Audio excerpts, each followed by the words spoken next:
E o que foi esse clique para você sair disso? Como que foi isso? Foi meio que por acaso, né? Eu namorava com uma moça, ela era evangélica não praticante, né? Porque tem o católico não praticante, essa era evangélica não praticante, né? E aí nós somos uma igreja, né? Era a Igreja Batista do Morumbi, isso eu posso falar, né? Na época o pastor era o Ari Veloso, um homem de Deus, um rapaz muito bom ele. E nós estávamos chegando lá, ela queria que eu fosse no culto, na igreja e tal. Eu falei, bom, vou, né? Esse bando de crente aí não é nada, né? Ela sabia que tu era satanista? Não sabia. Né? Mas ela queria me converter ao cristianismo. Ela sabia que eu não era cristão. Ela queria me converter, porque ela era evangélica, né? Então ela me levou, fui nesse culto aí, né? E pensei, beleza, né? Eu sou filho do fogo, fogo não me queima, né? Eu sou das sombras, né? Isso aqui não é nada para mim, né? Mas quando eu estava entrando, tinha uma banda de louvor tocando, né? E era um louvor genuíno, verdadeiro, uma adoração verdadeira, né? Pura, né? Porque era um show. Não era um show, não era um espetáculo, né? Não é como... sabe aqueles louvores mais antigos? Sérgio Pimenta, Guilherme Kerr, né? Nelson Bomilcar, não sei se você conhece. Aí eu já não manjo. Uns bagulho meio harpa cristã? Não, harpa cristã não. Tá. Não, aí é muito bitolado. Tá. Né?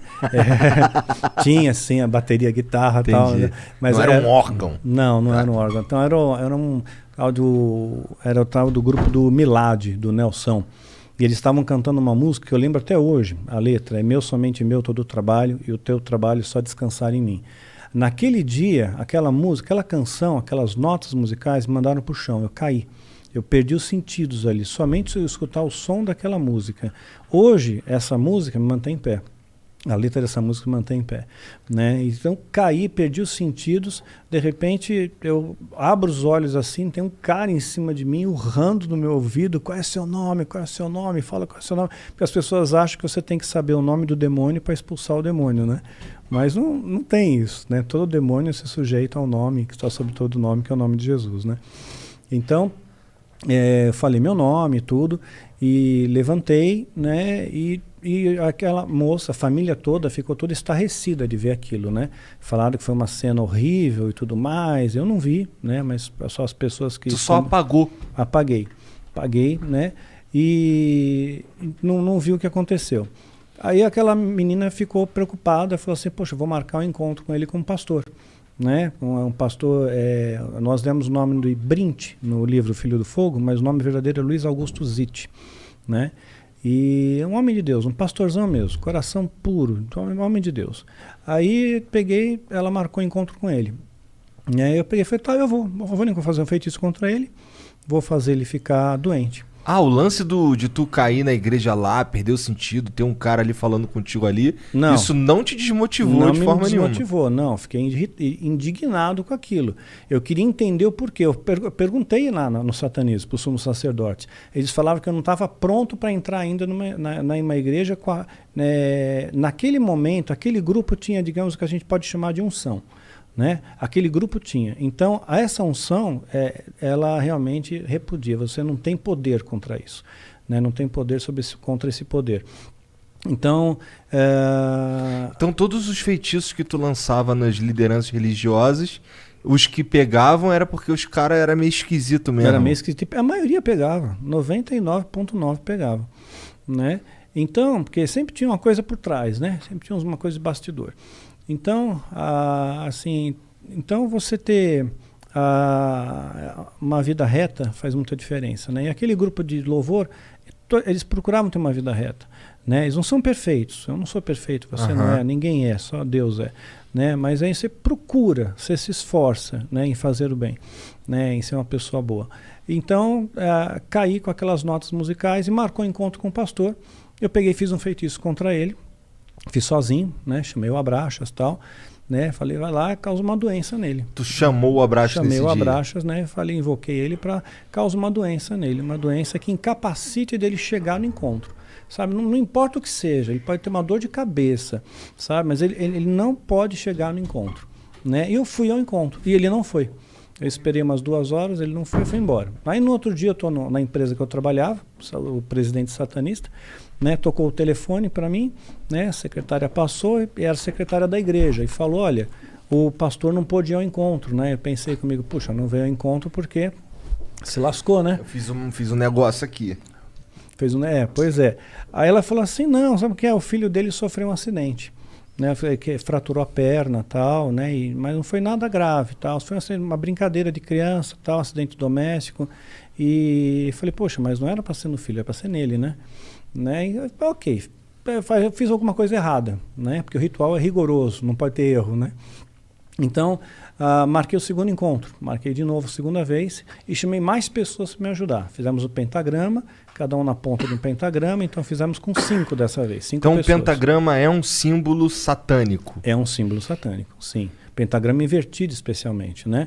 Porque vai encaixar dentro dele exatamente a figura do bode, né? E o bode na Bíblia é o bode de Levítico, né? Um era solto, né, no deserto, né? E o outro era sacrificado. Então, o satanismo, eles interpretam que aquele bode que está lá no centro é o que foi solto, é o que te dá liberdade, né? E há 5 pontos, 5 continentes, né? Onde ele tem o poder e tudo mais, ele faz e acontece, né? Então, tem todo um simbolismo em torno disso, né?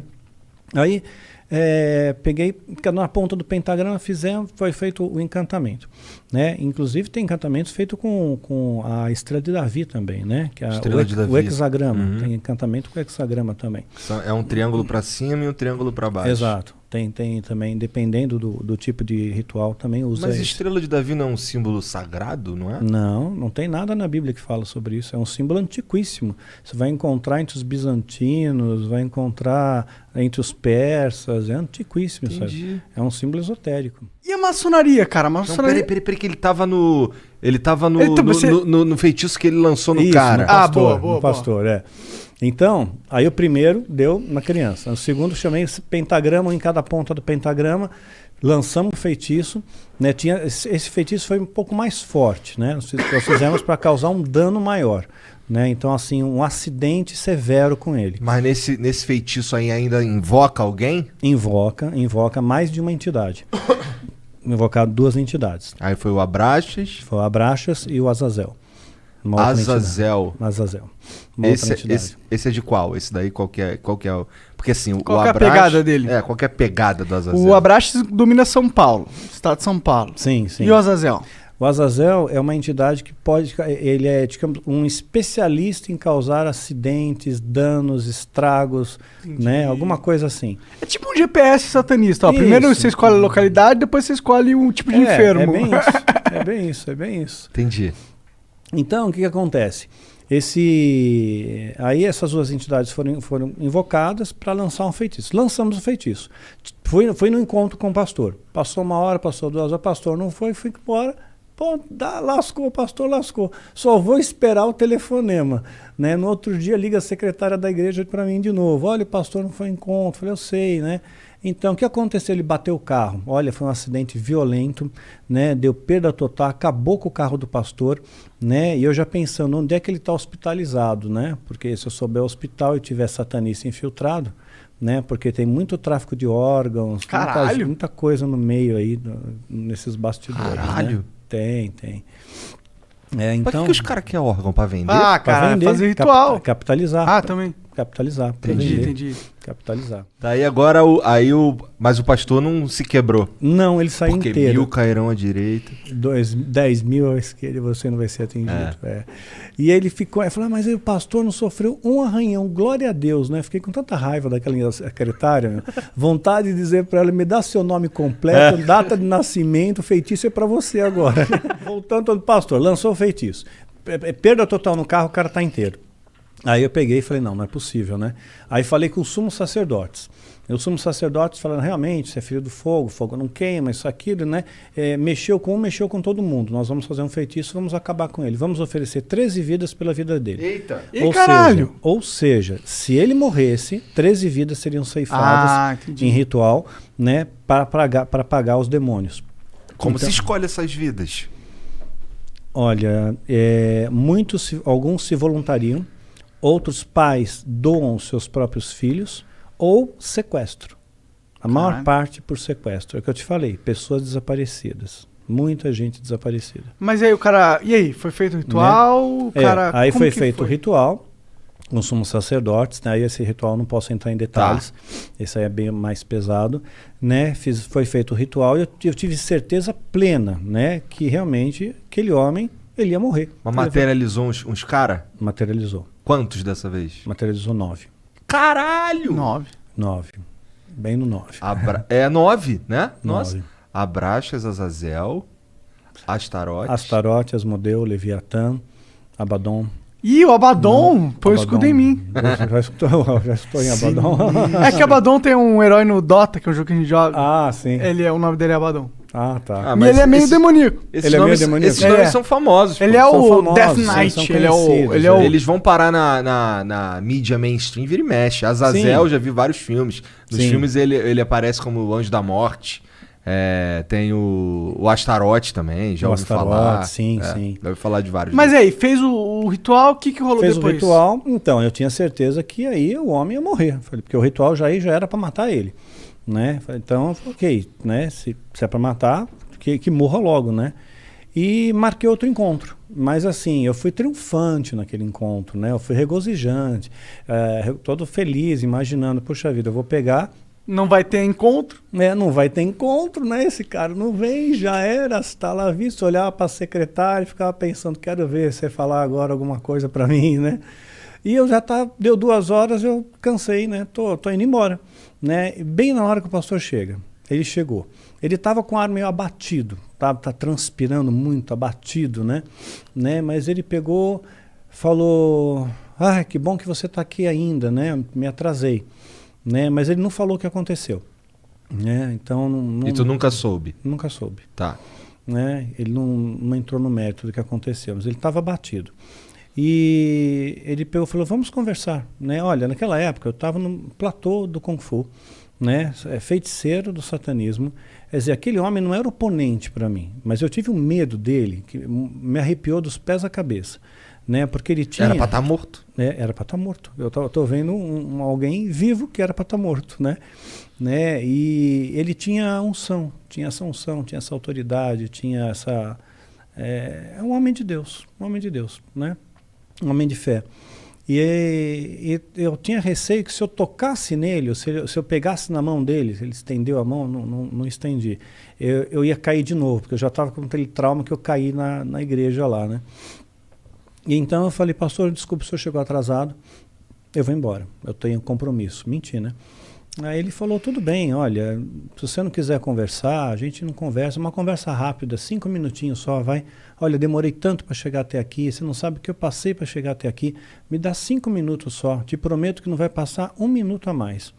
Aí eu falei, tá bom, 5 minutos, hein, 5 minutos. Aí nós subimos na parte superior, era um sobrado, né, da casa, ele entrou na sala, né, eu entrei após ele, ele fechou a porta, a chave, tirou a chave e pôs no bolso. Imediatamente eu olho para a janela, né, pensando rotas de fuga, né, grades na janela. Né? Falei, não, tinha que ter pijama de uma listra para passar por lá, não ia dar, né. Aí eu peguei e falei, pastor, mudei de ideia. Não quero mais falar com o senhor, não. Eu preciso ir embora mesmo, né? Ah, tá bom, você quer ir embora, você não quer falar comigo, tudo bem. Né? Eu só vou orar por você antes de você ir embora, tudo bem? Né? Aí eu só vejo uma mão, assim, porque ele impôs a mão sobre mim, né? Vejo a mão crescendo, apaguei, cara, apaguei. Literalmente apaguei de novo. Mas eu tive alguns despertares no meio desse apagão. Então, cada vez que eu tinha minha consciência recobrada, eu via que eu estava no chão, eu estava todo estourado, sabe? Tava com hematoma, machucado, roupa rasgada, arranhão, né? A sala dele estava toda destruída, cadeira, tudo voando, livro para tudo quanto é lado, não voando poltergeist. Mas tipo assim, que tava bagunçado, bagunçado. Você se mexeu muito. Eu me mexi, exato. E ele estava calmo, ele estava sereno, né? Falando baixinho, né? Falando, Deus, né? Visita essa vida com teu amor, visita essa vida com teu amor. Eu nunca vou esquecer dessas palavras, né? E de repente, aí apaguei, apagava, voltava. Chegou uma hora que eu voltei, né? E ele me ajudou a levantar, né? Me pôs na cadeira, né? E pegou, falou, tá vendo isso aqui? Falei, tô vendo. Isso aqui nunca mais vai fazer parte da sua vida, né? Porque agora você é uma nova criatura, né? Agora você é de Jesus. Você quer Jesus na sua vida, né? Você quer aceitar Deus na sua vida, né? E eu peguei e pensei, puxa vida, né? Eu acreditava que o diabo era tão poderoso, né? E esse homem ele nem encostou em mim e me derrubou e fez tudo isso, né? E destronou os principados, os demônios mais poderosos contra ele. Então eu falei, eu quero, o Senhor me ajuda, né? Então ele fez aquela coisa de oração, sabe? Repete comigo a oração, tal, fiz. Aí ele me deu um abraço, eu me senti muito acolhido com aquele abraço, mais do que todos os abraços que eu recebi na Irmandade, né? Senti uma paz no meu coração tão incrível, tão indescritível. A Bíblia chama de paz que transcende o entendimento, né? Então senti uma paz, uma serenidade, uma alegria muito grande, né? Que eu nunca tinha sentido na minha vida, né? Então eu saí de lá super feliz, radiante, todo machucado com o corpo, né? Mas feliz por dentro, né? A vontade que eu tinha de pegar um cachorro da rua, bem vira-lata, sabe? Dar um beijo na boca dele, falar, cachorro, Jesus te ama também, né? Maneiro. Né? Aí cheguei em casa, ligaram para mim, teve 2 sacerdotes do satanismo que me incomodaram muito. A gente só não enlouqueceu, eu e minha esposa, porque realmente Deus não permitiu. Tu já estava casado nessa fase? Não, né, nessa fase aqui eu namorava. Tá. Né?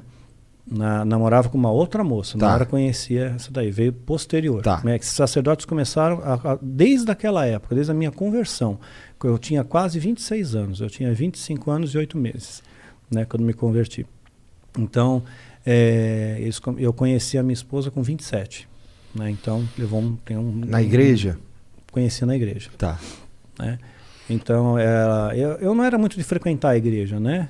Mas ela estava fazendo um grupo de teatro, né? E precisava de alguém que praticasse algum tipo de esporte, né? Para fazer uma cena lá. E como eu já praticava Kung Fu, eu falei, eu posso fazer uma sequência aí. Aí eu entrei, a gente acabou se conhecendo, namoramos, noivamos, casamos. Entendi. Então... Mas você estava falando dos sacerdotes que entraram. Que eles fizeram para encher então, aí eles ligaram para minha casa. Nesse mesmo dia? No mesmo dia. Eu cheguei em casa, passou 1 hora mais ou menos, o telefone tocou, né? E a voz do outro lado era um tal de Taulês, a gente deu o nome de Taulês no livro.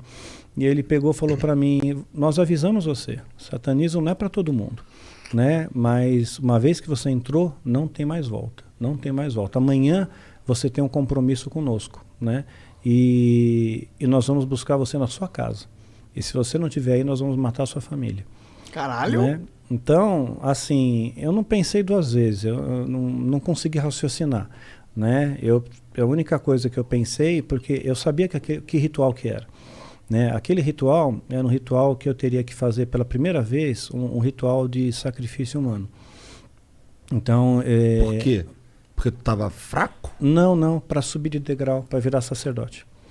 Né? Então estava marcado, estava me preparando para aquilo, entendendo os princípios, conceitos, aprendendo os rituais, aprendendo o uso das ferramentas, né, que são utilizadas, né? E eu conheci a pessoa, conheci a menina de 9 anos. Os pais doaram a filha, né, para ser sacrificada em troca de poder, de glamour, de beleza e tudo mais. Os pais, a filha era nada.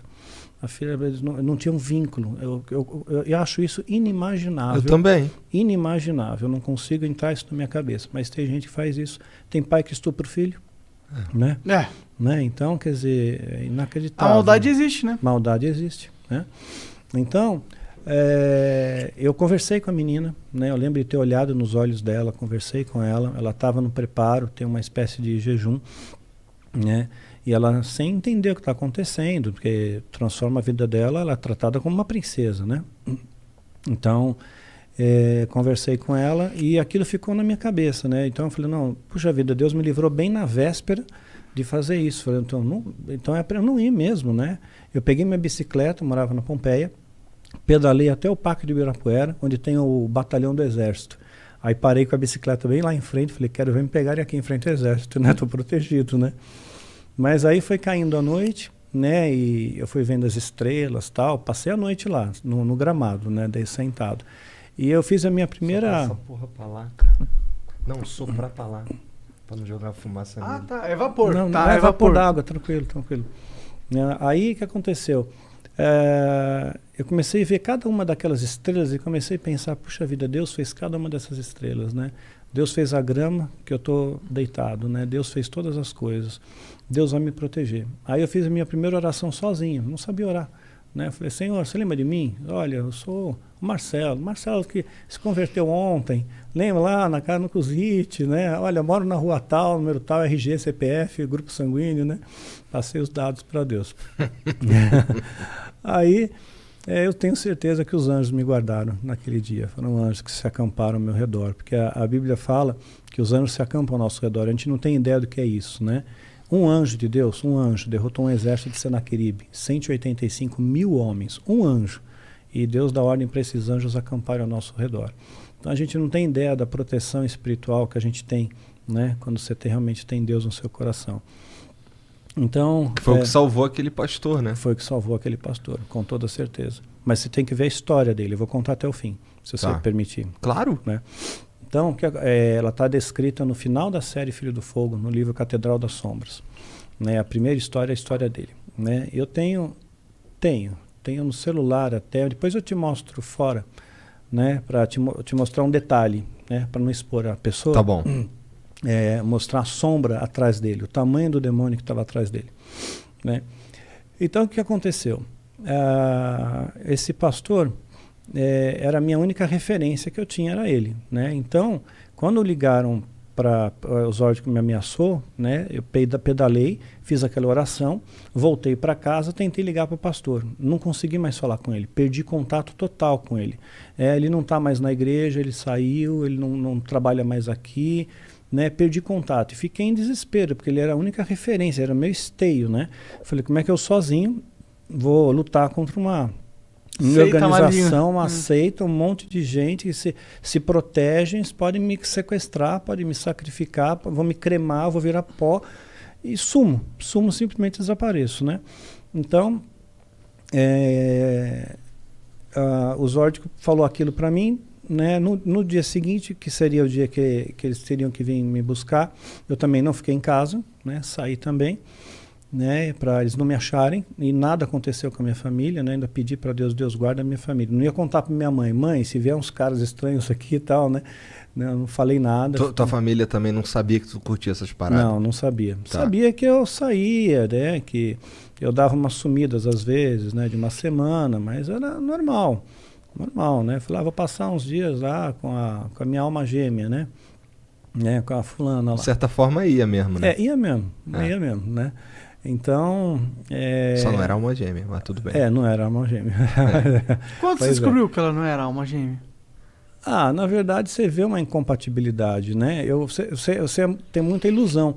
Se a pessoa fala muito em cima da sua cabeça, aquela pessoa é só alma gêmea, olha só como que como que não é, né? E era uma moça bonita, né? Então, até hoje ela é uma moça bonita. Né? Só que ela continua contato ainda não? Não. Ela continua no satanismo, ela não saiu. Ela continua lá até hoje. Né? E aí, minha esposa nunca permitiu que eu evangelizasse. Né? Por motivos óbvios. Né? Se for alguém para evangelizar, não vai ser você, filha da puta. Você não, né? Você não, né? Mas aí o pastor que tu nunca mais achou, como é que foi? Então, aí não achava mais o pastor. Mas eu tava com receio também da retaliação deles, né? Da Irmandade. Pegar tua família, pá. Pegar minha família. E fiquei pensando na menina, né? Então, de repente, eu peguei e fiz uma oração sincera com Deus. No mesmo local que eu fazia meus rituais. Na casa da minha mãe tinha um porão. Eu fazia muitos rituais lá. Então lá eu peguei todas as coisas minhas e rituais, tudo que eu tinha, livro, anotações, né, as parafernálias lá, né, pus fogo em tudo, destruí tudo, me desfiz de tudo. O livro que tu destruiu era um livro de feitiço? Era um livro de feitiço, mas assim, eu copiei, você não pode levar para casa. Tá, era um livro que você escreveu copiando? Copiando, você faz trabalho de copista. Tá. Né, então eu tinha alguns livros, né? Que eu tinha copiado pelo menos partes, não o livro inteiro, mas partes. Então tinha minhas anotações. Então queimei tudo, destruí tudo. É extensa a biblioteca? É extensa, bastante. Qual que é o livro mais assim que você pegou? Caralho, esse livro aqui... deve ser aquele que ele falou, né? Qual mesmo? Não lembro. Eu também não lembro o nome. Tem um dos mais poderosos da alta magia, que eles consideram, é a clavícula maior de Salomão. Sim. A clavícula menor, né? E a chave de Salomão. Você falou que esses não são muito verídicos. Não. Esse daí é o que você vê você compra isso.